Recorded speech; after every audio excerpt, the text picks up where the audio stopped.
skal nu total gas til de første par kampe, fordi at, I ved, hvad det betyder for os, at I giver en fuld hammer. Fuld hammer.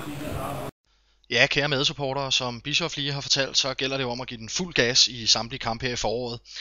På søndag vil der være hjemmeholdets 100. jubilæumskamp på SAS Arena, så der vil sikkert være lidt ekstra festligheder i vente deroppe på et udsolgt anlæg. Og jyderne vil selvfølgelig være mere end opsatte på at slå os, men vi lader de ulve om deres sult, for vores drenge vil naturligvis tørste helt vildt efter og komme ovenpå igen efter 0-1 nederlaget i mandags. Brøndby Support sender som altid en flok tændte supportere afsted i busser, og vi håber at se rigtig mange af jer. Desuden håber vi, at rigtig mange af vores trofaste jyske fanskare vil møde op på stadion. Vi ses!